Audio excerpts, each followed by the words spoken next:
dumako sa pinakamainam na bahagi ng ating gawain.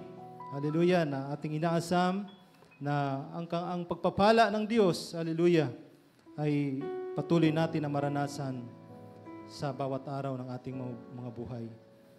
Awitin natin ang sabing sa chorus lang, Consume me, Lord, hallelujah. Ang mga bata, pili na silang bumaba. Paki-assist na lang po. Tayo magtayo mga kapatid. Awitin natin sa chorus, Consume me, Lord, hallelujah. Hallelujah. Consume me, Lord, with the fire of your Spirit. Consume me, Lord, and make me more like you. Yes, hallelujah.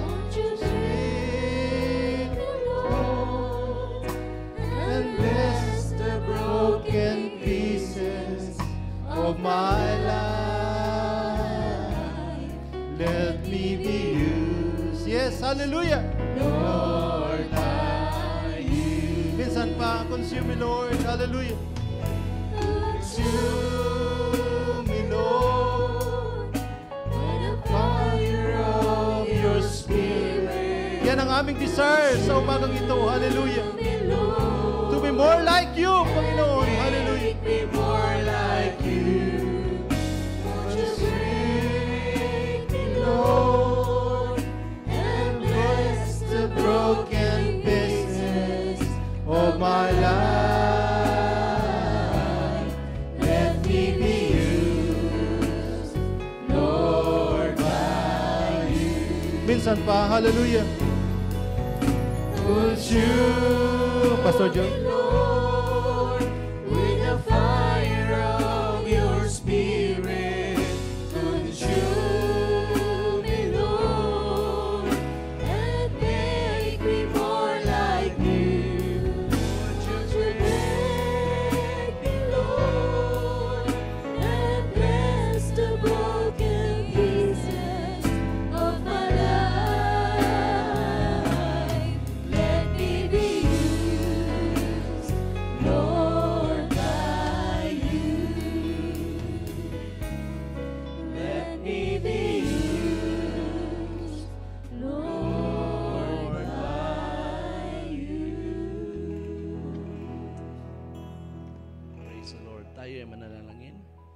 Aming Diyos na buhay, mabuti sa lahat, purihin ka sa oras na ito. We thank you, Lord, for everything that we have heard and experienced until now in your presence, O Lord. We are humbled by all your goodness, your favor, because we know we are undeserving. We are not worthy of all your goodness.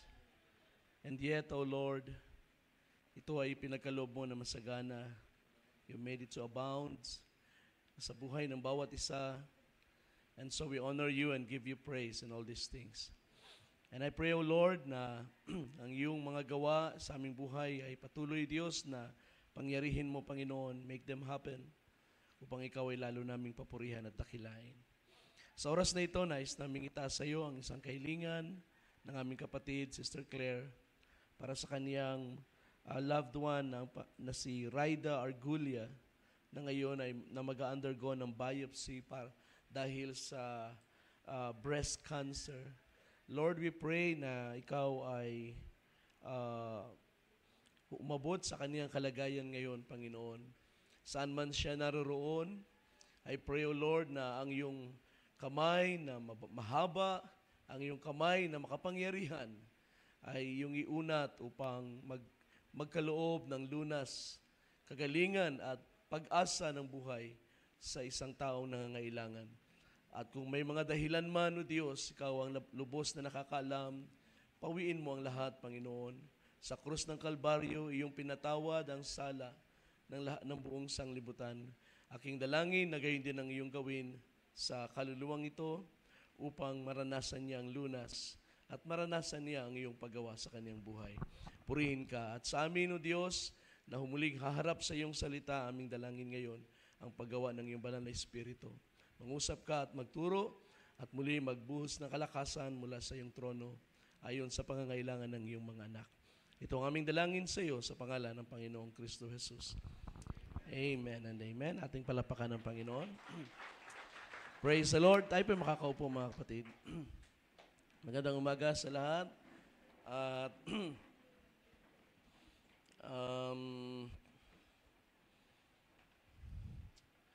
okay lang naman, nag-extend tayo muli sa ating mga testimony and special song dahil sa last Sunday na rin ang aking anak at sila ay Lord willing ay makaka-uwi na rin sa Sydney bukas ng hapon o ng gabi. Of course, gusto ko rin kayong pasalamatan dahil sa inyong pag-welcome at pag-accommodate sa kanila habang sila ay narito. Salamat sa inyong mga pagmamahal, mga kapatid. Ang Diyos ang magbabalik ng marami pang biyaya sa ating buhay. Amen. At wala naman tayong maibibigay na anuman kundi yung ating natanggap lang sa Panginoon. Amen? So tayo'y tumanggap ng biyaya, extend natin ang biyaya ng Panginoon. Tumanggap tayo ng kaawaan, ay atin ding ibahagi ang kaawaan ng Panginoon sa lahat, lalo na sa mga kasambahay sa pananampalataya. I was also very blessed sa presence ng family ni Pastor Amand. At ilang araw kaming pagod din sa mga lakad. At nung Friday ay nagkasal, ay talagang gabi na rin kami nakauwi dahil sa isang brother from Perth, Australia na ikinasal sa isang sister from Baclaran Church. So we had a good time. At meron akong na-meet na isang brother na minister din pala siya. I was going to invite him sana ngayong araw na to. Pero nakaalis na siya kahapon. At siya ay isa sa mga ka-fellowship nila Pastor Amand sa Australia. Pangalan niya ay Brother Joel. At siya ay nag-express ng desire na makabalik sa Pilipinas para magkaroon ulit ng mas mahabang panahon ng fellowship sa mga anak ng Diyos. So, sama natin yan sa panalangin na gawin ng Panginoon. At I don't know kung naging malinaw sa atin ang announcement kanina, no?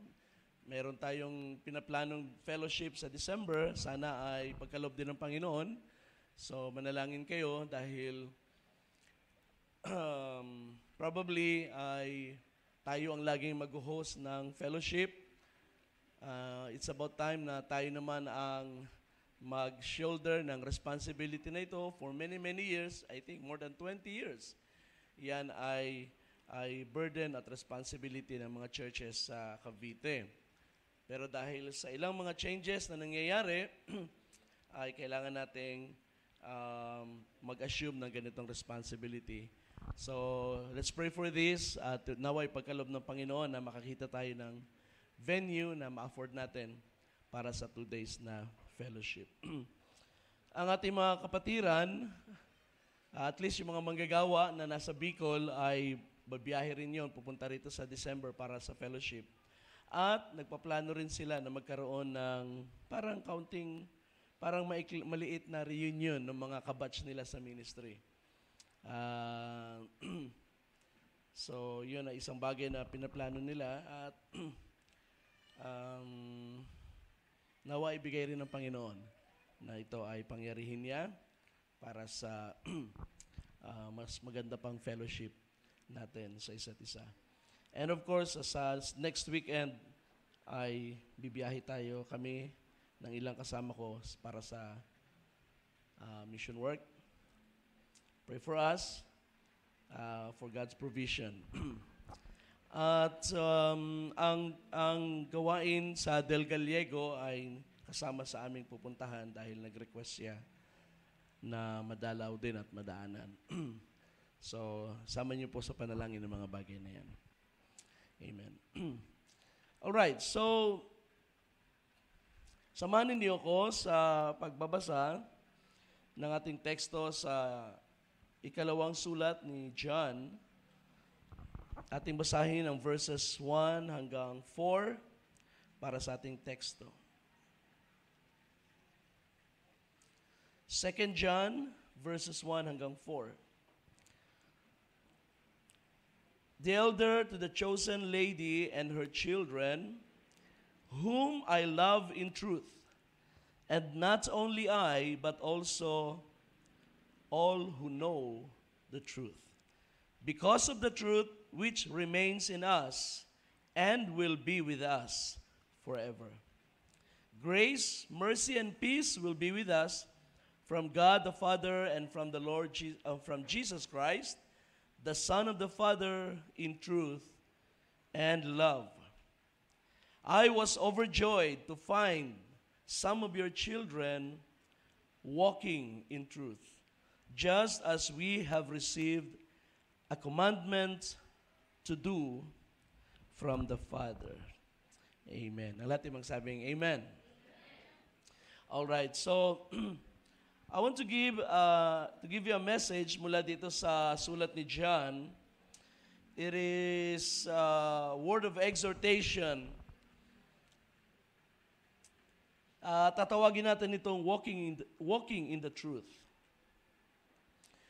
Ang Apostle John dito ay nag-express ng kanyang kagalakan dahil sa nabalitaan niya na ang mga anak ng tinawag niyang chosen lady ay lumalakad sa katotohanan. Ina-address niya ang chosen lady, speaking of the church, and her children, referring to the believers. Of course, the church and the believers, they are one. Tayo naman ang church talaga, ang mga mananampalataya. But nung binigyan niya ng distinction ang chosen lady at ang children, ay ito'y nire-refer niya sa ministry, na kung saan ang ministry ay nagbubunga ng mga anak na lumalakad sa katotohanan. At yun ay isang bagay na napakahalaga sa ministry, because we are not after numbers. Ang ating hinahabol ay hindi bilang lang, mga kapatid, na para bang gusto lang nating dumami tayo ng mga nagsasama-sama sa isang lugar.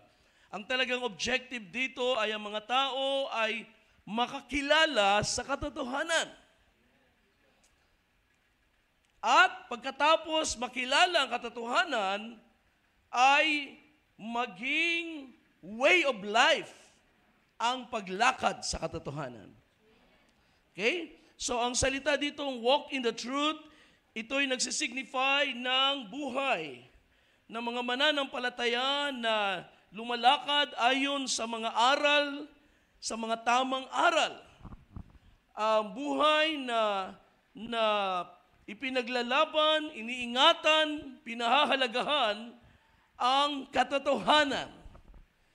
At ito, I feel na ito ay napakahalagang ipaalala sa atin, mga kapatid, because we are so, para tayo ay masyadong napapaligiran, napapalibutan ng klase ng ebanghelyo na ang sentro ay ang tao at hindi na ang Diyos. It is becoming so man-centered. Ang ebanghelyo ngayon ay masyadong nakatutok sa pangangailangan ng tao, instead na ang tao ay dalhin sa Diyos at ang maging sentro ng buhay ay ang Diyos. So, ang sulat ni Apostol Juan dito ay isang pagpapaalala sa atin na ang buhay sa lupa, it's not about us, it is about Jesus Christ. At ang ating buhay ay hindi dapat natin ginagamit o ginugugol para sa ating mga sariling pangangailangan, kundi para i-uphold ang katotohanan sa ating buhay. And our needs, God promised to supply. Amen. So to walk in the truth, it means to live, not only to believe, but to live according to the true teachings of the gospel, to embrace and to uphold the truth. walking the truth, it is an idiomatic expression. It's a metaphor. It signifies our way of life as believers of God, believers of Jesus Christ. Ang Biblia ay nagtuturo sa atin na we are supposed to walk in truth. Sa awit ni Haring David, sa Psalm 86 verse 11, sabi niya, "Teach me your way, Lord, and I will walk in your truth." Unite my heart to fear your name. Ituro mo sa akin ang iyong daan, Panginoon, upang ako'y lumakad sa iyong katotohanan. Yun ang objective ng pag-aaralan ng salita ng Diyos. At alam natin na katotohanan na hindi lamang isang human idea. Sa ating panahon kasi ngayon, katulad ng madalas kong sabihin sa inyo, truth is becoming subjective. Subjective ng ibig sabihin ay nakadepende sa tao. Everybody is entitled to his own truth. Yan ang buhay sa ating panahon ngayon. Kung ano ang totoo sa isang tao, ay hindi mo dapat pakialaman sapagkat yun ang totoo para sa kanya. So, irespeto daw at igalang daw kung ano ang truth ng mga tao sa kanilang sarili. And that is exactly the spirit of Laodicea. People's rights. Ang mga sariling pangkarapatan ang pinapahalagahan. To the point na hindi naman mali na tayo ay magkaroon ng concern sa ating mga pangangailangan. But not at the expense of the truth. Hindi pwedeng ang maging kapalit nito ay ang katotohanan. Katulad nga ng aking na-post one time, di ba? Ang beware of distorted love, sapagkat marami ngayon distorted kind of love because ito ay laging nakasandal, ang laging basihan ay damdamin ng tao instead na ang salita ng Diyos.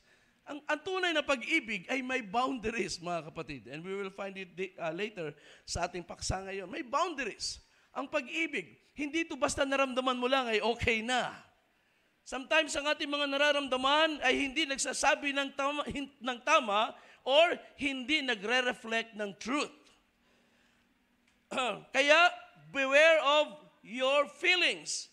Mag-ingat tayo sa ating mga nararamdaman because it does not always speak truth. Truth is personified in Jesus. Alam natin yan. I am the way, the truth, and the life, sabi ni Jesus. And no man comes to the Father except through me. So, instead na ang truth ay gayahin natin ang sanglibutan as something that is subjective to our feelings, to our perception, kailangan nating tingnan ang katotohanan as an absolute or the absolute standard of what is right and wrong and what is good and evil. Okay? Kailangan magkaroon tayo ng standard. Alam nyo nga, sabi ko nga sa inyo, many times, kapag ini-insist ng mga evolutionists or ng mga atheists na there is no God at ang tao at ang kalagayan ng tao ngayon is a product of evolution, then ang buhay ng tao, it loses purpose. Nawawalan ito ng purpose. Nawawalan ng meaning. At kapag ito'y nawalan ng meaning, because there is no creator, then it doesn't matter kung anong gawin mo sa buhay mo na yan. Magpakamatay ka, walang problema. Magsawa ka sa kasamaan, walang problema. You see, because there is no meaning to life, at yun ang gustong gawin ng dyablo sa buhay ng tao, alisin ang purpose ng Diyos by denying the Creator.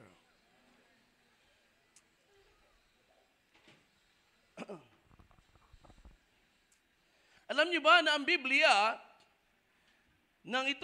sa pasimulan ng Biblia, hindi in-establish ng Biblia na may Diyos, kundi ang in-establish ng Biblia na ang creation o ang langit at lupa ay nilikha ng Diyos na nag-exist na bago ang langit at lupa. Ibig sabihin, the Bible assumes that there is God. Bago pa tayo lumitaw, bago pa ang isang unang-unang atom ay lumitaw, God already exists. It is not an argument. It is not an issue. It is a fact. Ngayon ay gusto nilang i-reverse ang maraming bagay at alisin ang konsepto ng Diyos. Pero ang resulta niyan ay nakukurap ang buhay ng tao. It loses its meaning, at ang morality ng tao ay nawawala ng standards. Kapag walang Diyos, then walang creator, and then wala nang accountability ang buhay. At kapag wala nang accountability ang buhay, then it doesn't matter kung ano ang gawin mo sa buhay mo, right and wrong, good and evil, it doesn't matter. Kasi wala nang accountability. Pero kapag may Diyos, it matters. Kung ang ginagawa mo sa buhay mo ay tama o mali. Kung ang buhay mo ay nasa kasamaan o nasa kabutihan, it matters. Because we will be accountable to God. Hallelujah. Kaya, sa buhay Kristiyano, mahalaga ang standard na yan. We are to walk in the truth, to live by God's standard of right and wrong, and good and evil. Pag sinabi ng Diyos, mali ito, masama ito, then we live by that standard. Pag sinabi ng Diyos, ito ang tama, ito ang mabuti, then we abide by that standard. Hallelujah. Sabi ni Jesus sa John 17, verse 17, sanctify them in the truth. Your word is truth. Ang iyong salita ay katotohanan. Even the Lord Jesus Christ acknowledge the importance of truth in life. Pabanalin mo sila, Ama, sa katotohanan. That's why in the Bible, not only do we see truth personified in Jesus, it is also said of the church, no? Sa 1 Timothy 3:15, na ang iglesia ng buhay na Diyos ay haligi at suhay ng katotohanan. Pillar and support of the truth. Kung tayo ay tumanggap ng Ebanghelyo ni Kristo, who is the truth, personified, then ang church ngayon ay mayroong responsibility na suportahan at itayo ang katotohanan sa kanilang buhay. Hallelujah! Hindi lang sa loob ng church, lalo na kapag kayo ay nasa sanglibutan. Stand for the truth. Stand for what is right and what is good in the eyes of God. Diba? Kaya nga tinuturuan natin ng mga kabataan kung paanong wag lang kayong maging banal sa loob ng iglesia at sa eskwelahan ay kahit anong suot ay okay na. That standard ay applicable sa lahat sa atin. Whether tayo mga manggagawa o tayo ay mga ordinary believers, we live by that standard. Hallelujah. Because the church is the pillar and support of the truth. Meron tayong awit na sasabing, sabi niya, sinong magsasabing dakila ka aming Ama? Sino pang aawit sa Kanya, kundi ang Kanyang nilikha? Well, ngayon naman, ay pwede nating sabihin, sino ang magtatanggol sa katotohanan, kundi ang mga anak ng Diyos? Sino magde-display, magde-demonstrate ng katotohanan, kundi ang mga anak ng Diyos? Hallelujah! Kaya nga sinasabi ng Biblia, hindi ang Diyos na wala ng patotoo, ng witness sa ibaba ng lupa. It is because for every generation, God has a people na tumatayo at naninindigan sa katotohanan. 2 Corinthians 13, ang sabi rito, okay, sabi ng verse 7 and 8, now we pray to God that you do nothing wrong, not so that we ourselves may appear approved, but that you may do what is right, though we may appear unapproved. Sabi niya, dalangin ko na sa Diyos na wag tayong gumawa ng anumang bagay na mali.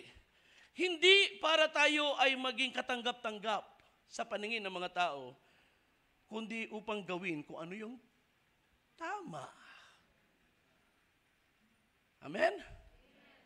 Bagamat hindi tayo magmukhang katanggap-tanggap. Just do what is right kahit hindi acceptable sa sanglibutan. Tingnan niyo kapag tayo ay nagsuswimming sa mga anong tawag diyan, yung mga resort na may mga swimming pool, meron yang standard ng bihis, di ba? Dapat nakapanligo. So ano yung ina-expect nila? Na kapag ikaw ay lalangoy doon, lalo na kapag medyo social na lugar, ina-expect nila na mga lalaki ay naka-trunks at naka-display ang six-pack. O kahit one-pack, okay pa rin. O kaya naman ng mga kababaihan ay naka one-piece o naka two-piece na mga panligo. That's what they expect. Pero ang mga Kristiyano, we don't abide by those standards. Kung kaya niyong tanggapin, maliligo kaming maayos ang aming bihis, we do not abide by the rules of the world. At kung hindi tayo tanggapin doon, what do? Iko-compromise ba natin? Gusto ko kasing maranasan maligo doon, kaya pwede bang one time lang naman to magbe-bathing suit ako. No. We abide by God's standards. Hindi lang yun ang magandang paliguan. Marami pang magagandang paliguan na pwede kayong manatiling maayos ang iyong pananamit at pagkilos. Hallelujah. Hindi natin hinahanap na acceptance ng sanglibutan. Ang gusto natin ay approval ng Diyos. Kaya ang sabi sa verse 8, for we cannot do anything against the truth, but for the truth. Cannot do anything against the truth, but for the truth. Pag kayo napunta sa mga barkada, kaibigan sa labas, at biglang dumaan sa mga ihaw-ihaw sa kalsada, at siyempre maraming masasarap na ihaw-ihaw doon at ang pinakamasarap ay dugo. So what do? We go by God's standard. Because we are pro-truth. Diba? Yan ang dapat sa ating mga mananampalataya. Lagi nating ilagay sa ating bahay, sa ating kwaderno sa school, sa ating mga sasakyan. We are pro-truth. Hallelujah. Praise God. Now you see, balik tayo sa ating teksto. Sabi ni John, sa verse 1, ang sabi niya, the children or the sons, to the elder to the chosen lady and her children, whom I love in truth. And not only I, but all who walk and who know the truth. Sabi niya, iniibig ko kayo sa katotohanan, at hindi lang ako ang umiibig sa inyo ng ganyan. Silang lahat na nakakakilala sa katotohanan. At sabi niya, because of the truth that remains in us and will be with us forever. Dahil sa katotohanan na namamalagi sa atin at sa atin magpakailanman. Right? So, from the moment na tayo tumanggap sa Panginoon, sinukang buhay sa Panginoon, that's the time na ang katotohanan ay nagsimulang ma-identify sa ating buhay. And there is a promise that truth will abide with us forever. Di ba napakaganda nun, mga kapatid? Na ang kasama natin sa buhay araw-araw ay ang katotohanan. Amen. And that is why ang tunay na mananampalataya ay laging malaya. Malaya sa Diyos, malaya maglingkod, hindi sakop ng sistema ng sanglibutan. Nothing can force you to do anything against the Word of God because truth abides in you.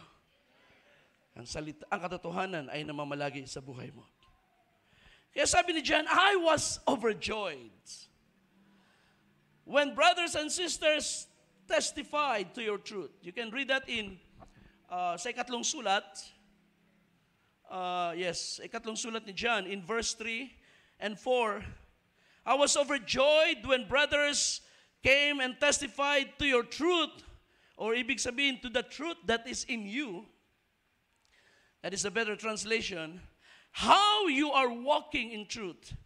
I have no greater joy than this, to hear my children walking in the truth. Oh, mga kapatid, yan ang kaligayahan ng tunay na mga magulang sa pananampalataya. Hindi lang yan kaligayahan ng mga manggagawa, kaligayahan din yan ng mga tatay at nanay na katulad ninyo, na ang goal sa inyong mga anak ay makitang sila'y lumakad sa katotohanan. It doesn't matter kung mailiit man ang mga opportunities sa buhay, hindi nila nakuha ang magagandang mga opportunities na magbabalik sana ng maraming mga material na bagay. It doesn't matter. Ang mahalaga, malayo man o malapit sila, alam ninyong sila'y lumalakad sa katotohanan. Praise the Lord. Hallelujah. There is no greater joy.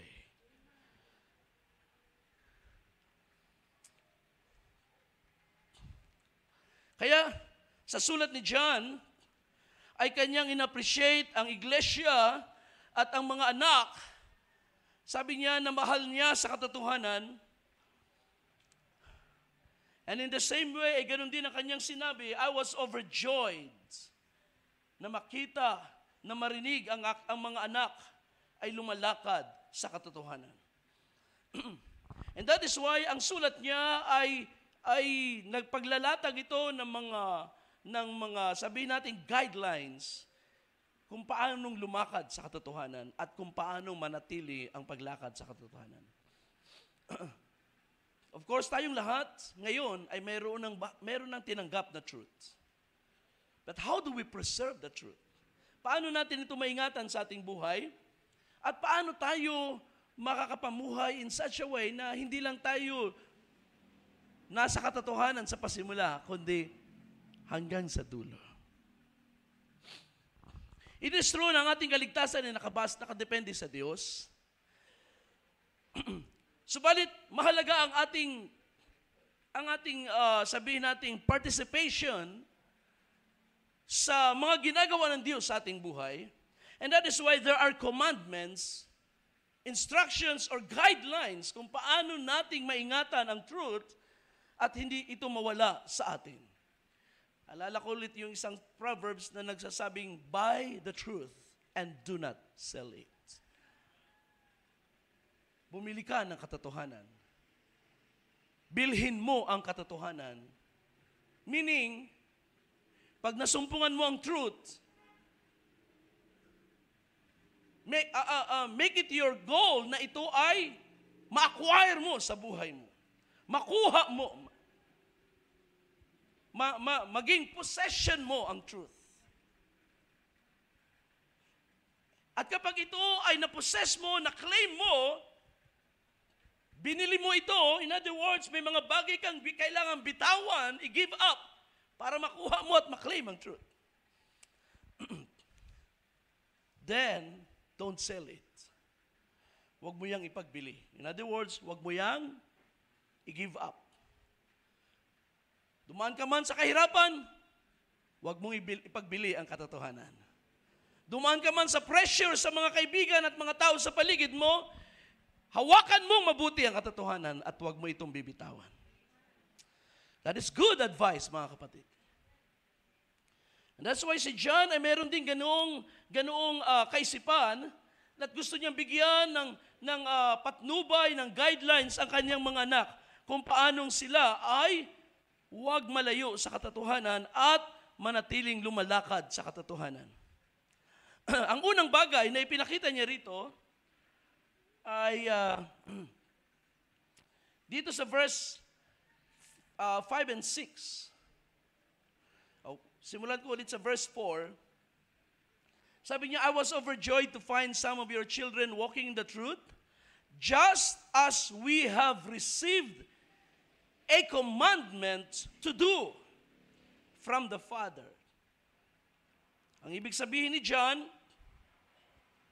yung paglakad sa katotohanan na nakikita ngayon sa mga anak sa pananampalataya ay isang utos na ating tinanggap mula sa Ama. So it was a command to walk in the truth. Verse 5, now I ask you, lady, not as though I were writing to you a new commandment, but the one which we have had from the beginning, that we love one another. And this is love, that we walk according to His commandments. This is the commandment, just as you have heard from the beginning, that you are to walk in it. The first thing na binigyan ni John ng diin dito, ang paglakad sa katotohanan, it goes with loving one another. Kung tayo daw ay lumalakad sa katotohanan, we are also supposed to love one another. Hindi ito sabihin nating optional sa buhay Kristiyano. Ang pag-ibig sa isa't isa ay hindi optional sa buhay natin na subject sa ating damdamin or subject sa ating preferences. It is a command. Kung paano ang paglakad sa truth ay command, ang pag-ibig sa iyong kapwa ay utos din naman. Kaya nga sabi ng iba, the Bible is not a book of suggestions. It is a book of commandments. Suggestion kasi, depende na yun sa'yo. Ay, hindi ko type ibigin yan. So, bahala na kayo. It's not that. It is a command. Kaya sabi niya, now I ask you, lady, not as though I were giving you a new commandment, but the one which we have had from the beginning. From the beginning meaning sa pasimula ng buhay Kristiyano, ng Ebanghelyo. Sabi niya, ano yung utos na yon? That we love one another. And this is love. At ito ang pag-ibig, that we walk according to His commandments. So, dito ko kinuha yung isang bagay na naipost ko nga na ang pag-ibig ay hindi pwedeng free for all, no? Na walang boundaries, walang guide. Na basta naramdaman mo ay totoo na 'yon at okay na 'yon. Ang pag-ibig ay mayroong boundaries. Merong guidelines ang pag-ibig. It is to be governed by God's Word. By the truth. At ang mga truth na yun ay iniutos sa atin. Sabi niya, this is love, that we keep His commandments. You can read that in John 14, I think, verse 16. Anong sabi ni Jesus doon? If you love me, keep my commandments. Ang tamang pag-express ng pag-ibig kay Kristo ay ang pagsunod sa kaniyang mga utos. Ang tamang pag-expression ng pag-ibig sa Diyos ay ang hindi lang paglakad sa katotohanan, kundi ang pag-ibig na gaya ng kaniyang pag-ibig sa atin. Anong sabi ni John sa first letter niya? We love because He first loved us. Okay? Now, ang translation sa King James ay, we love Him because He first loved us. Pero ang majority ng mga translations ay inalis yung pronoun na Him. We love because He first loved us. Meaning, na dito sa salitang we love, hindi lang ito, we love God. Kundi we love, tayo'y umiibig. Whether it's to God, or to your neighbors, or to your loved ones, even to your enemies. We love because He first loved us. Diba? Kaya hindi mo pwedeng sabihin, ayaw ko sa mga tao sa paligid, pero mahal ko ang Diyos.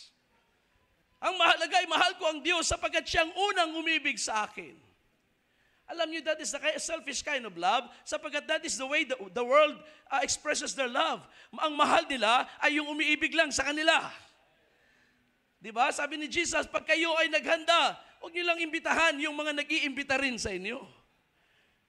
Imbitahan niyo rin yung mga taong walang kakayanan at walang nag-i-invite. Papasukin nyo sa inyong kainan. At ang inyong Ama sa langit, nakakakita ng inyong ginagawa, ay re-reward kayo ng hayagan.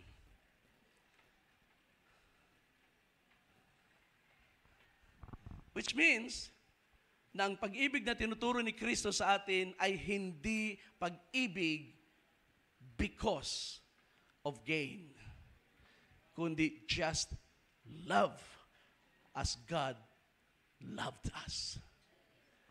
Paano tayo inibig ng Diyos? Sabi ng inawit kanina, for God so loved the world that He gave His only begotten Son. At alam ng Diyos na hindi magre-respond ang lahat ng may buhay, ang lahat ng tao sa sanglibutan. Hindi lahat ay magre-respond. Nevertheless, He loved the world. Amen. Kaya, maaaring sabihin natin, napakasama ni Hitler, pero kasama siya sa inibig ng Diyos. Sino yung dictator sa Laos ba yun? O sa Myanmar? Na Pol Pot, di ba? I think, kung ang pag-uusapan ay dami ng pinatay, ay mas maraming pinatay si Pol Pot kaysa kay Hitler. Itong taong to ay napakasama, napaka-cruel and violent. Sarili niyang mga tao, sarili niyang bayan, sarili niyang kababayan ay kanyang pinapatay at napaka-cruel ng kanyang pagparaan. At nung siya ay nahuli at sinentensyahan sa, of course, sa International Criminal Court of Justice, of course, parusahan siya na kamatayan. Matanda na siya. Nakaupo na siya sa wheelchair. Para bang, sa iyo, kung patayin mo yan. Yung kanyang kamatayan, hindi kayang ibayad sa lahat ng mga namatay at nag-suffer ng mga tao. That is true. But thank God, there is Judgment Day. Amen? Kaya nga sabi nila, paano na lang? Paano kung merong Diyos? Bakit maraming nagsasuffer, namamatay ng mga bata, mga tao na walang kalaban-laban? Kung mayroong Diyos, ay dapat hindi ba napaka ma-appreciate ng mga tao kung mayroong Diyos na ipaglaban niya at isave niya ang mga taong ito? Well, hindi natin kayang sagutin ang lahat ng mga bagay sa pamagitan ng ating present concepts. But the God who loved the world is also the God who will judge the world. And that's why there is a judgment day, because there is God.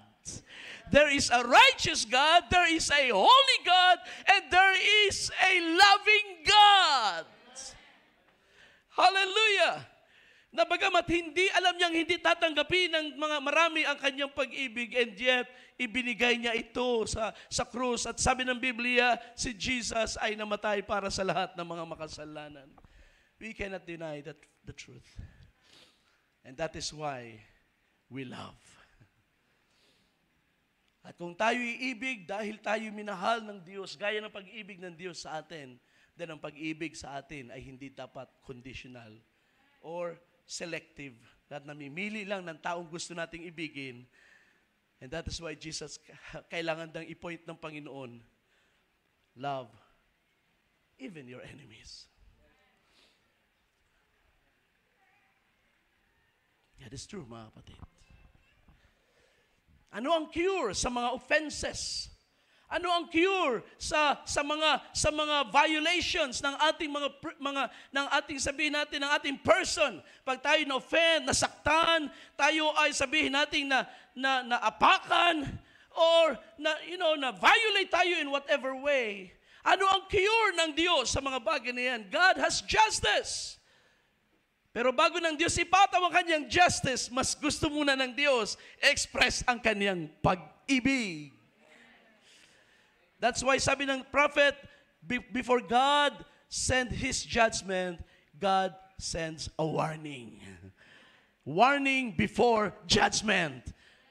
Because the warning is God's love for the sinner. Why will you die, sinner? Sabi ng Biblia, God has no pleasure in the death of the wicked, kundi ang lahat ay magsisi. Now you see, that is why we are commanded to love. So, ang paglakad sa truth, especially tayo ngayon na tumanggap ng katotohanan, we are also commanded to love one another. One another speaking to the brethren. Kung mahal na, kung kailangan natin i-express even ang pag-ibig kahit sa kaaway, but most especially sa ating kapatid kay Kristo. Kaya napakaganda nung kasalan nung Friday, isa sa napakagandang advice na aming narinig ay nakana-miss ko. There was one advice na nagsasabi, well, ang sabi ng advice ay, kapag dumating ang mga problema sa inyong mag-asawa, always remember, hindi kayo magkaaway. Your husband is not your enemy. Your wife is not your enemy. Kahit nagkakasakitan kayo paminsan-minsan, kung hindi naiiwasan, always remember, kayo yung may vow sa altar. So, hindi kayo ang magkaaway. Ang dyablo ang kaaway. Siyempre, kapag tayo ay nadadala sa mga pressures ng influence ng kaaway, na-involve tayo at kailangan natin managot sa bagay na yan. But the point is, we never treat our brothers and sisters as enemies unless maririnig mong hayagan na ayaw ko na sa inyong sa aral ng Diyos. Ayaw ko na sa inyong church. Mali kayo at ganito. Nagsasalita na laban sa Diyos. Meron tayong boundaries sa bagay na yan. But as long as we come together, we fail, we rise up, we offend, we ask for forgiveness, we are brothers and sisters. Kung paano tayong lumalakad, inutusang lumakad sa truth, inutusan din tayong umibig o ibigin ang isa't isa. They go together. Yun ang point ni Apostle John sa kanyang sulat. At therefore, ang pag-ibig na ating dapat express is love as demonstrated by God or as expressed by God. Okay, i-connect natin sa sinabi ni Jesus, if you love me, keep my commandments. It's John 14 verse 15. No? Sabi niya, kung babalikan natin yung statement tayo ni Jesus, then we know na ang pag-ibig is an expression of truth. Truth comes first. Then love is demonstrated. Love is expressed. Love is the demonstration of truth. Kung meron truth natanggap sa atin, natanggap tayo, then we are supposed to demonstrate it in love. And that is why sabi ni Paul sa Ephesians 4 verse 15, speak the truth in love. It doesn't mean na ang pagsasalita ng truth sa pag-ibig ay laging, mahal, huwag ka namang matigas ang ulo. Hindi yun ang ibig sabihin na speak the truth in love. Sometimes, ang pag-ibig kapag nagsalita, matigas din. Di ba? Revelation 3, ano sabi ni Jesus? As many as I love, I rebuke. I chasten. So, hindi ito palaging, oh, sige na, huwag mo nang gawin yan. Anak, huwag ka namang paulit-ulit sa mali. No, kailangan merong matigas ding salita para idiin ang truth sa isip ng bata. Kailangan din nating magsaway at magtuwid. Kapatid, mali ang ginagawa mo. Lalo na kung 1, 2, 3 paulit-ulit na nangyayari. Laging mayroong salita. At ang pag-ibig ay marunong ding magsaway. Kapag ang kaibigan ninyo ay lagi nagsasabi, nag-aatatanong ka, ano sa palagay mo? Subukan ko magsigarilyo. Sige, okay lang yan. Sige, subukan natin. All is good. Kapag ang mga kaibigan mo ay lagi nagtotolerate at mga bagay na gusto mo mag-experiment ng mali, pero very supportive pa rin sa'yo, I tell you, maling kaibigan yan. Yan ay kaibigan magdadala sa'yo sa kapahamakan. Ang tunay mong kaibigan ay yung nagbibigay sa iyo lagi ng guidelines ng truth. Let me tell you, kids, children, teenagers, ang best friend nyo, maliban kay Jesus Christ, ay ang inyong magulang. Right? Sapagkat sila ang unang-unang magwa-warning sa inyo na huwag kayong sumunod sa lakad ng mga mali. Sa lakad ng kasamaan. Hallelujah! At kung masakit ang kanilang salita, just remember na sila ay may karapatang magsalita ng masakit sapagkat sila ang nag-alaga sa inyo. Mula nung nasa tiyan kayo hanggang sa kayo'y mailuwal, sila yung nag-alaga at nagbantay sa inyo. Kaya pag masakit ang salita nila, it's their privilege. Hallelujah! It's their privilege. And we should give them that respect. Sapagkat kung sila man ay galit, it doesn't mean they hate you as a person. It's because they love you. At ayaw nilang mapahamak ang inyong mga buhay. You see? Kaya nga ang pag-ibig ng Diyos ay ina-express, ini-illustrate ng pag-ibig ng magulang sa lupa eh. Even si Paul, ang kanyang pag-ibig sa mga kaluluwa, in-express niya sa 1 Thessalonians. Sabi niya, kami ay parang mga tatay na ginaguide kayo sa salita, para kaming mga ina na inaaruga kayo. So yun ang expression ng pag-ibig. Because that's the kind of love na gusto ng Diyos na ma-express natin sa isa't isa. Pag tayo nakakita ng kapatid na lumalakad sa mali, at hindi natin sila pinapaalahanan, then kailangan nating balikan uli ang ating sarili, tanungin, mahal ko ba ang kapatid na ito? Mali ang kanyang lakad, pero parang ako'y nananahimik lang. Mali ang kanyang hakbang. Mali ang kanyang iniisip. Mali yung kanyang mga kinukwento sa akin, pero ako'y nananahimik lang.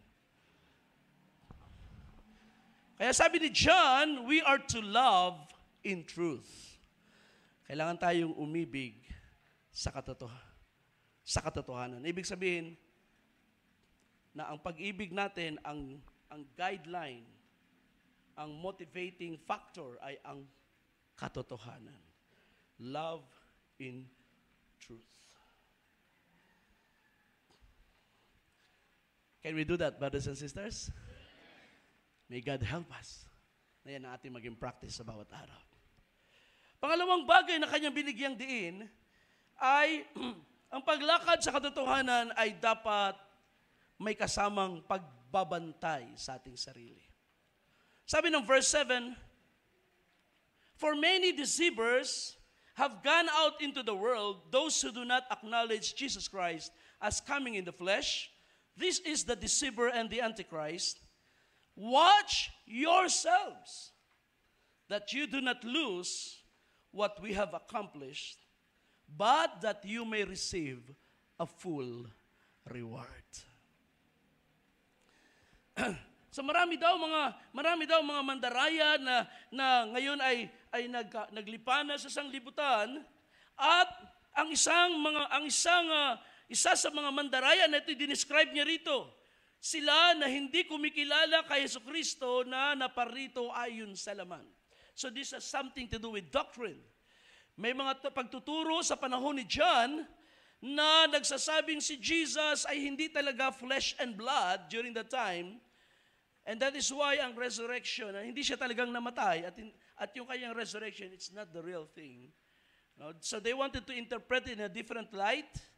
At the point is, ito'y nagsisimula doon sa teaching na si Jesus Christ ay hindi flesh and blood sa panahon na yun.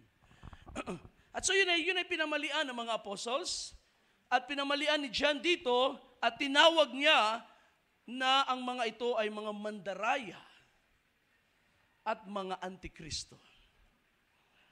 In other words, they are replacing the apostolic doctrine about Jesus Christ. Deceivers and antichrist. So, kaya makikita natin na bagamat ito, ang punto rito ay doctrinal, no? Of course, sapagkat napakalaga rin naman ang doctrine sa atin, ay kailangan tayo maging maingat sa mga aral. Kung may mga taong mali ang aral, of course, Eventually, magiging mali ang kanilang way of life. At kapag nag-entertain ng maling aral, hindi maiwasan na pati ang paglakad sa katotohanan, of course, ay nalilihis na at nasa sidetrack. Kaya sabi ni John, ingatan ninyo ang inyong sarili. Bantayan ninyo ang inyong sarili. That, sabi niya ron sa verse 8, watch yourselves that you do not lose what we have accomplished. Now, pansin ninyo, gusto kong i-break down sandali yung statement na ito. Ingatan nyo ang inyong sarili, referring to the people of God, that you, the people of God, do not lose what we, the apostles, have accomplished. Of course, ang nagpagal ay ang mga apostles. Ang mga believers, kung saan man ipinadala ang sulat na ito, ay sila ay recipients ng gospel. They received the gospel. Sino ang nagpagal? Ang mga sinugo ng Diyos. In other words, kapag iniingatan nyo ang salita ng Diyos sa pamagitan ng paglakad sa katotohanan, napipreserve ninyo yung natanggap ninyo at napipreserve ninyo yung pinagpagalaan ng mga servants of God. Di ba? Napaganda nun? Ibig sabihin tayo, ang mga recipients at ang mga sinugo ay mayroong, ang tawag natin, synergies. May synergy, mayroong collaboration kung paano ma-preserve ang mga ginawa ng Diyos sa ating buhay. I was looking at a church. I was looking at a picture of a church, no? Sa US. And of course, ang church na ito ay pwede nating sabihin na matagal na rin talaga. Because sa panahon pa ng ministry ni Brother Branham, church na yan, tumanggap sa message, na humiwalay sa denomination, in-embrace ang message. So, matagal ng church na ito. Probably since the 1940s or 50s. So, imagine nyo kung ilang taon na kanilang anniversary ngayon. Probably 60, 70 years. And you would expect na ang ganito katagal na ministry would be flourishing. Ang mga mananampalataya ay masigla, maalap, and of course, we cannot deny na sa ganun katagal na panahon, we would expect na ang bilang nila ay hindi minimal because they have been in the message for so long. But unfortunately, it's not the usual case, mga kapatid. Kung alin pa yung mga matatagal ng simbahan, sila pa yung halos nauubos ang mga tao sa kongregasyon. Now, we are not after numbers. But it means something kapag ang mga tao ay nawawala unti-unti sa loob ng gawain at sa pagbilang ng panahon ay instead na mag-flourish ang ministry ay lalong nagde-decline. Maraming factors. Sometimes ang factor dito ay ang fanaticism sa loob ng church. When people become fanatics sa tao at hindi na ang Panginoon na na-exalt, sometimes people leave because they're looking for a Christ-centered fellowship. Pero kung minsan ang pagkukulang din is because people are not walking in the truth anymore. Kaya napakahalaga ng salita ni John dito. Bantayan ninyo ang inyong sarili para hindi mawala yung inyong natanggap mula sa mga servants of God na pinaghirapan nila. Pinagpagalan nila. Well, there is no doubt na mayroong nagpagal sa ministry. There is no question na mayroong naging simula, naging daan, opportunity o naging way ng Diyos para tayo ay maabot ng salita ng Panginoon. Kaya kapag kayo ay nakaabot sa finish line na matagumpay, hindi lang kayo ang tagumpay, pati yung nagpagal sa inyo ay matagumpay. Ang pangatlong bagay ay connected dito sa aking sinasabi na inyong ingatan, bantayan ang inyong mga sarili. Because as we walk in the truth, we must also learn to set boundaries. Sabi ni Paul sa verse 9, sabi ni John sa verse 9 ngayon, so let's read from verse 9 hanggang 11. Anyone who goes too far and does not remain in the teaching of Christ does not have God. The one who remains in the teaching has both the Father and the Son. If anyone comes to you and does not bring this teaching, ano kanyang admonition? Do not receive him into your house, and do not give him a greeting. For the one who gives him a greeting participates in his evil deeds. So let's clarify the statements, no? If anyone comes to you and does not bring this teaching, anong teaching ang sinasabi dito? Ito yung may kinalaman sa, kung atras tayo sa mga unang talata, it has something to do with walking in the truth, obeying the command, or loving God, or loving our neighbors by keeping the commandments of God, and doctrines na katulad ng in-express ni John sa isang talata ng mga aral na lumagpas na sa aral ng mga apostles. Sabi niya, if anyone comes to you and does not bring this teaching, do not receive him into your house. Now what does that mean, na do not receive? In other words, hindi natin dapat i-entertain ang mga tao na minsan nang tumanggap ng aral na tama, na sabihin natin biblical or apostolic, and then they went beyond the apostles' teachings at nagsimulang mag-entertain ng ibang mga doctrines. We are not supposed to receive them in our house. Lalo na kung malinaw na ito'y kanilang tinatayuan at ipinagmamalaki pa. We are not supposed to receive them into our house. Now, ang house dito it could mean two things. Una, bahay natin as ordinary household. Pangalawa, it could also mean sa house church. Because ang mga believers naman na nagagather sa mga house churches, that's where they entertain teachers from different places, mga pinadala ni Pablo ay dumarating at nagpa-participate sa fellowship at doon nila yung tinatanggap. So it also could mean that way. Now, do not receive them into your house. Do not give them opportunity para maipresent nila yung kanilang mga false teachings.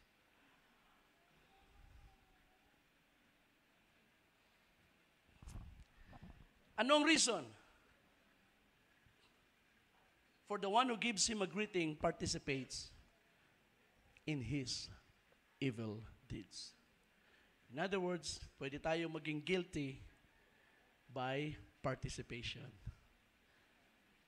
Tingnan ninyo, may isang balita sa Amerika na mga teenager, five sila. Meron silang pranks na ginawa. Alam niyo kung anong pranks nila? Naghuhulog ng bato mula sa overpass doon sa mga dumadaang mga sasakyan. At nangyari na may isang bato na binahinagis nila sa baba, tumama doon sa windshield ng van at namatay yung driver. Of course, nagtakbuhan sila. Eventually, nahuli sila. Teenagers. Hindi sila lahat ang bumato marahil. Maaring isa lang yung aktual na bumato ng bato na yun na nakapatay. Pero yung iba, they were guilty by participation. At kailangan din silang patawan ng parusa. So hindi natin pwedeng gawing excuse. Panginoon, hindi naman ako yung umiinom eh. Sila lang naman ang umiinom. Sila lang naman yung nagbibisyo. Pero wini-welcome mo sa bahay mo, kinakaibigan mo, sinasamahan mo, you are guilty by participation. It's a different matter kung sila ay sabihin natin client mo or customer mo or biglang dumating sa bahay mo na hindi mo inaasahan. And then sila ay may bisyo. You're not guilty by participation. Hindi yun ang tinutukoy dyan ni Paul. Pero kung mga tao lalo na kung minsan nang nakarinig ng truth at pagkatapos na bumabalik sa sanglibutan, minsan meron tayong mga naging bahagi sa gawain, tumalikod sa pananampalataya, and then ngayon ay marami ng bisyo at nabubuhay na makasalanan. What do we do? Pag sila'y lagi nating wini-welcome sa bahay at sila ay nasa ganoon na para bang ang kanilang way of life na mali sa harapan ng Diyos ay natotolerate natin, we are guilty by participation. Kahit kamag-anak mo yan, kahit best friend mo yan, kahit magulang mo yan o kapatid mo yan, you become guilty by participation.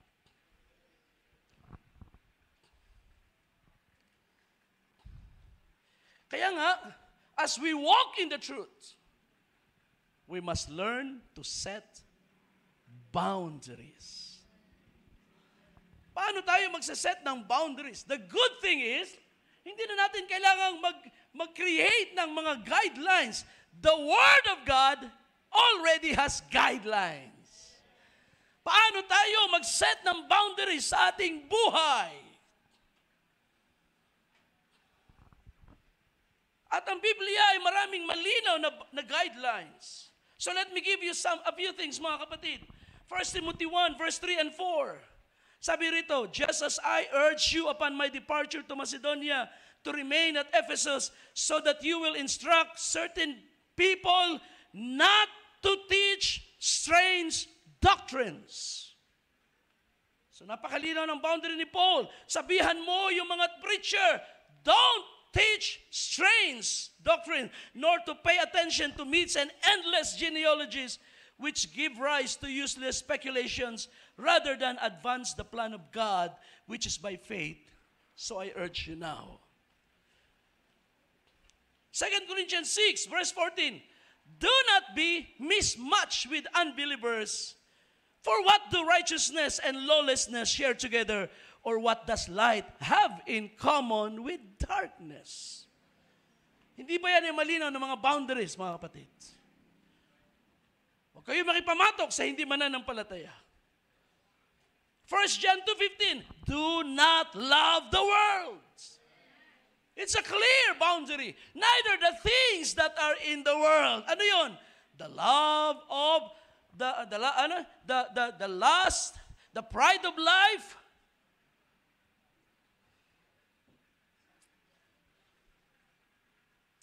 malinaw ang boundary. Hindi natin kailangan mag-create ng boundaries. Binigyan na tayo. Kailangan lang nating i-practice. Romans 12 verse 2, and do not be conformed to this world, but be transformed by the renewing of the mind. 1 Corinthians 7:31, ano sabi rito? Those who use the world as though they did not make full use of it, for the present form of this world is passing away. In other words, ang paggamit sa sanglibutan, sa mga bagay ng sanglibutan, ay hindi dapat nating inaabuso.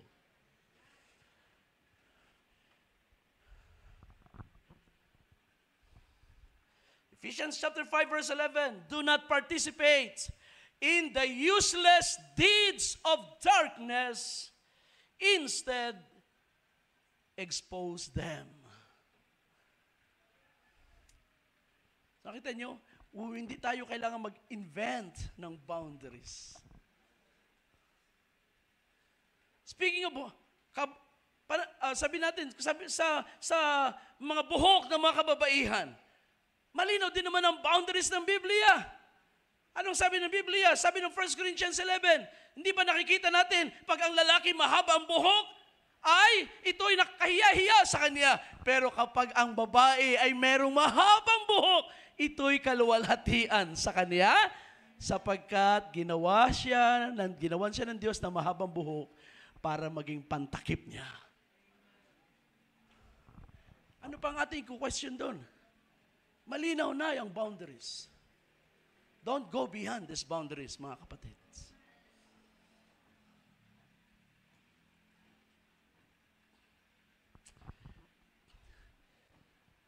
At kung ating titingnan, Ang mga boundaries na nilatag sa salita ng Diyos ay applicable ang iba sa ating kaisipan, ang iba sa ating mga decision, ang iba sa ating mga damdamin, ang iba sa ating actual na practice sa buhay.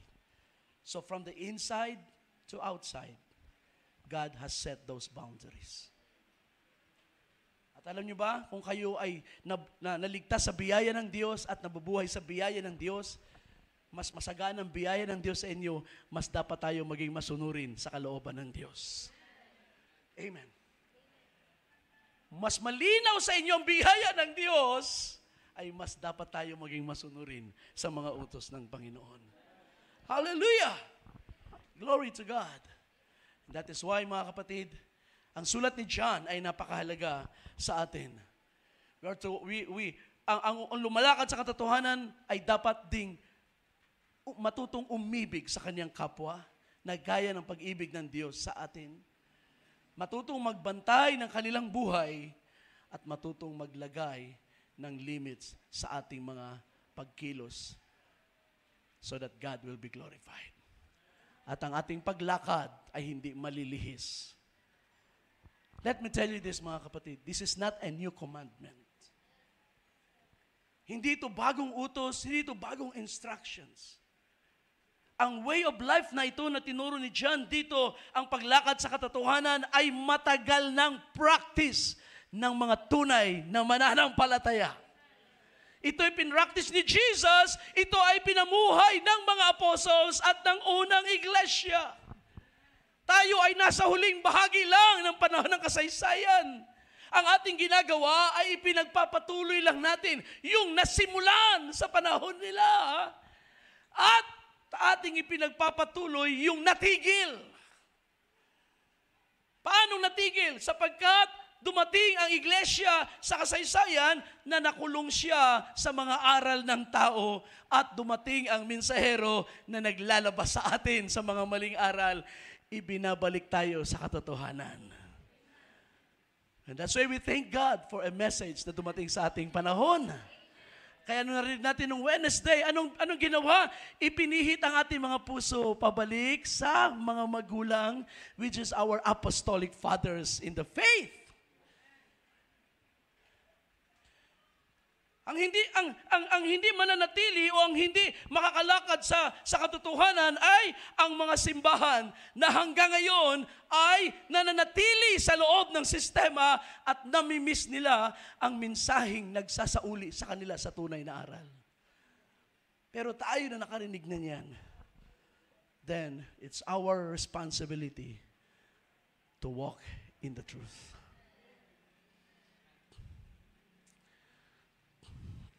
Sometimes ang truth ay hindi kailangan mag-set ng activity natin. It's like, katulad halimbawa sa buhok na mahaba. Wala tayong nababasa sa Bible kung gaano kahaba ang mahaba na yan. So don't argue with how long a long hair should be. Hayaan nyo lang maging mahaba yan. Kung may mga condition kayo sa inyong sarili na kailangan, sabihin natin, gupitin ang buhok ninyo because of, sabihin natin, medical reasons. At kung yun ay hindi magiging masama o sabihin natin, hindi magbibigay ng guilt sa budhi mo, then you can do it. There is no rule na nagsasabing hanggang dito lang yung mahaba. Pag lumagpas dyan, may liit na yan. Huwag mo lang yan gagawin dahil sumusunod ka sa uso ng sanglibutan. Kasi sabi ng mga kaibigan ko, losyang na ako, kaya kailangan ko munang gupitan. Kulutin, kulayan. Mukha raw akong bruha, kaya sabi ng mga kaibigan ko, mukha akong bruha, kaya itutuwid ko muna.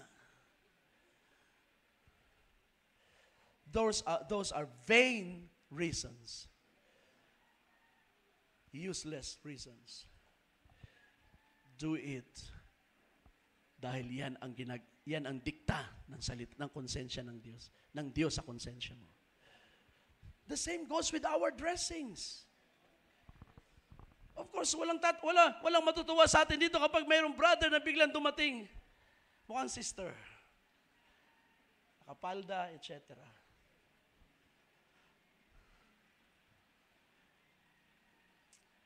So, ganun din kailangan natin tingnan. Although God did not set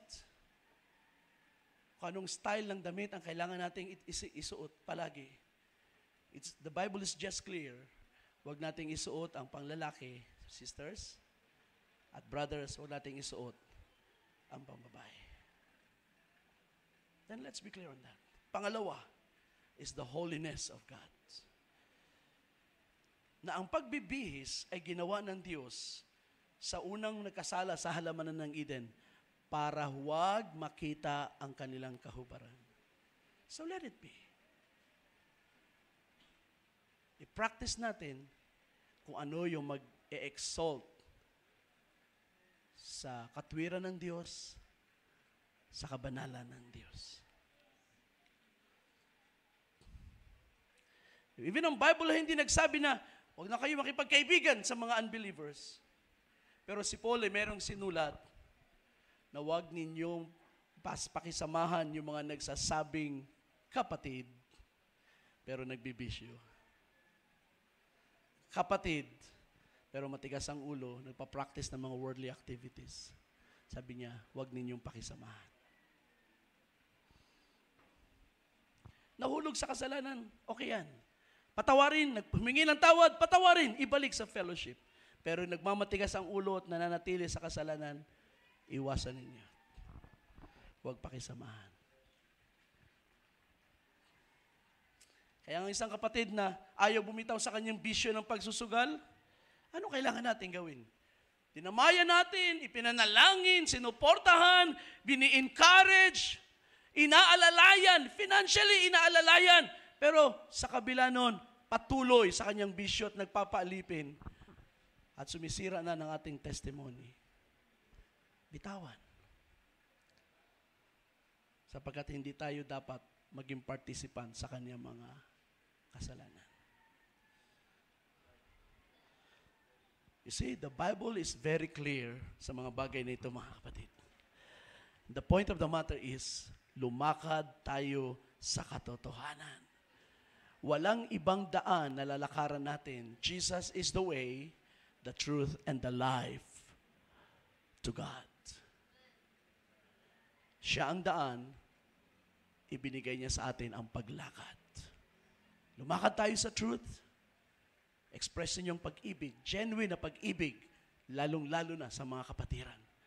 Lumakad tayo sa truth na nagbabantay ng ating mga hakbang, nagbabantay tayo sa mga elementong sisira ng ating testimony at mag-set ng boundaries for the glory of God. Amen. You know, sabi ko nga, hindi man ito bagong aral, ito ay dati nang ipinangaral sa panahon ng mga apostles. Nire-review na lang natin ito at tayo ibinabalik ng mensahe sa aral na yun. Because we are supposed to walk in those steps, in those paths.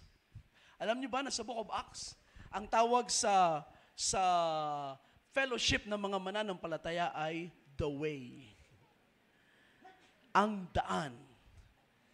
Maybe it has something to do with Jesus' statement, I am the way, the truth, and the life.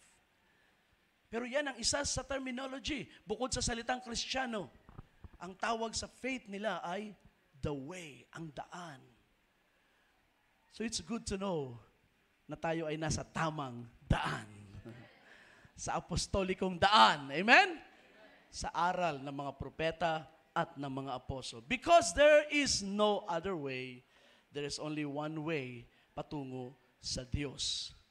And that is our Lord Jesus Christ.